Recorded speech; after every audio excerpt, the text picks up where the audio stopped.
افتاده. هممیهنان گرامی، فتنه بزرگی در راهه.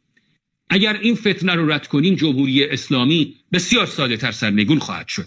ابوالقاسم شیرازی که رئیس اتحادیه، خوب دقت کنید، ابوالقاسم شیرازی رئیس اتحادیه پوشاک تهران هست.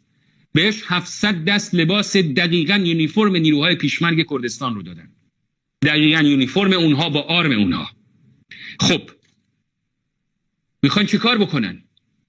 همزمان تانک ها، ادوات جنگیشون سر مرز هست.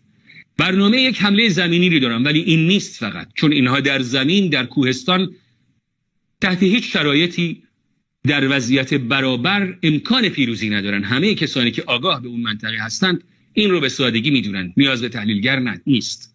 ولی برنامهشون این هست به نقده و ارومیه حمله بکنن، تحت عنوان اینکه نیروی پیشمرگ این کارو کرده، تحت عنوان اینکه کردها این کارو کردن. هممیهنان ترک آذربایجان، این فتنه رو مواظب باشید. هیچ گونه اختلافی، اگر در گذشته هر اختلافی بوده و حکومت ایجاد کرده، دیگه همه با هم در حال حاضر پشتی سر هم هستند. این فتنه جدید که در راه، با لباس و یونیفرم نیروهای پیشمرگ و البته خائنینی هم هستند در بین کردها که با اینها هستند. کردی هم ممکنه صحبت بکنن، هیچ ایرادی نداره. ما میدونیم در اکثر شهرها، در مهاباد، در سرندج، در سقز، هر روز تعدادی از این خائنین رو دارن کامل خنثی میکنن مردم. اینها هم با زبان کردی صحبت میکنن و میخوان از اونها استفاده بکنن برای شعله ور کردن آتشی که، آتش فتنه و تفرقه‌ای که بخوان انقلاب رو باش سرکوب بکنن. در حال حاضر کردستان و آذربایجانی که در هم تنیده پشت سر هم خواهد بود برای سرنگونی این حکومت ننگین. کسی فریب این فرافکنی و توطئه در راه رو نخوره.